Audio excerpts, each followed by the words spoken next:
L'Internet est un vaste réseau d'ordinateurs puissants. Et tous les jours, des milliards de messages sont envoyés via Internet.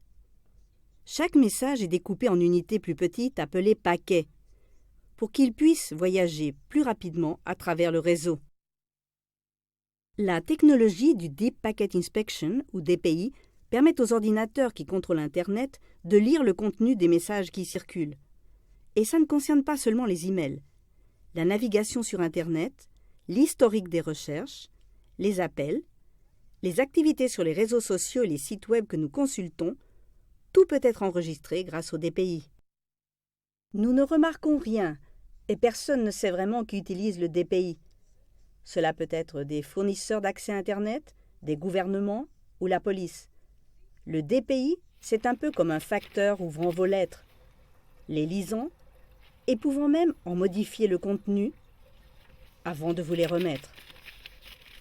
Nous avons demandé à des experts leur avis sur les avantages et les désavantages du DPI. La technologie du Deep Packet Inspection a été décisive pour les systèmes de sécurité et la structure d'Internet. En effet, les fournisseurs d'accès à Internet doivent savoir: est-ce que ceci est quelque chose de problématique pour nous? On s'en sert pour éviter des attaques malveillantes, des spams ou des attaques par déni de service. Un hacker est-il en train de perturber les serveurs Internet? Est-ce un cybercriminel? Ce matériel est-il si offensant et illégal que nous devrions l'intercepter? On a pu créer des algorithmes qui réussissent à détecter des problèmes, comme par exemple l'exploitation sexuelle des enfants à des fins commerciales. Il existe des algorithmes qui recherchent certains mots-clés donnant des indications sur des infractions liées à la pornographie infantile, au terrorisme et à d'autres délits. Ils peuvent aussi donner des indications sur des violations du droit d'auteur.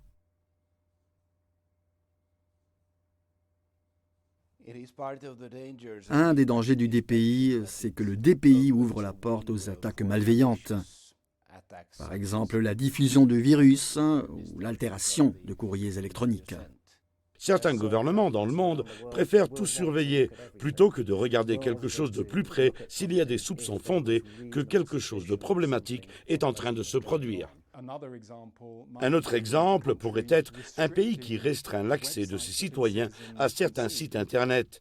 Si certains mots-clés sont utilisés ou si certaines choses apparaissent dans les emails, alors ce pays peut tout simplement les bloquer et vous empêcher d'y accéder. Actuellement, il y a une énorme faille, qui est la législation américaine. Les lois américaines autorisent l'intrusion dans les communications franchissant les frontières du pays. Et comme une énorme partie du trafic mondial d'Internet passe par les États-Unis, par exemple en utilisant tout simplement une adresse Gmail ou Yahoo, cela signifie qu'actuellement, le caractère privé d'une grande partie de notre correspondance n'est plus entièrement protégé. En tant qu'individu, vous pouvez penser, dans le fond ça m'est égal, ce ne sont que mes emails et ils ne sont pas intéressants. Mais pour qui travaillez-vous ? Se pourrait-il que quelqu'un d'autre veuille avoir accès à vos emails personnels pour savoir pour qui vous travaillez? Il faut comprendre que les menaces ne sont pas si simples. Ce n'est pas ce personnage louche dans la rue qui cherche à vous agresser ou les méchants services secrets de votre pays. Il s'agit de menaces bien plus complexes. C'est votre concurrent. C'est un détective privé. C'est un journaliste qui décide tout à coup que vous méritez d'être suivi de près. Et ensuite, ce sont d'autres pays.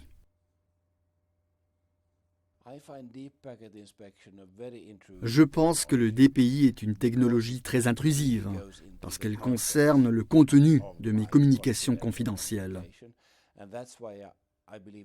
À mon avis, elle devrait être soumise à des limites strictes et ne pas être utilisée pour passer au crible toutes les communications, tous les emails, mais seulement cibler des individus suspects pour lesquels il existe déjà des soupçons fondés sur leur implication dans des délits graves. Pour moi, l'important, c'est la transparence. Je ne sais pas qui a accès à mes informations. Je sais que quelqu'un le fait, car le monde dans lequel nous vivons fonctionne ainsi, et que ces technologies existent. Mais qui est-ce exactement? Par conséquent, j'ignore quelles décisions sont prises sur la base de mes informations. Si on a eu accès à vos informations, par exemple dans le cadre d'une enquête criminelle, et si cette enquête criminelle n'a pas abouti parce qu'il s'avère que vous n'étiez pas le coupable, alors on devrait vous le dire. Certains arguments avancés par les services de sécurité disent que nous pouvons nous rendre compte que quelque chose de désagréable se produit seulement si nous contrôlons et vérifions tout. Le DPI est la porte d'accès permettant de surveiller nos communications de multiples façons.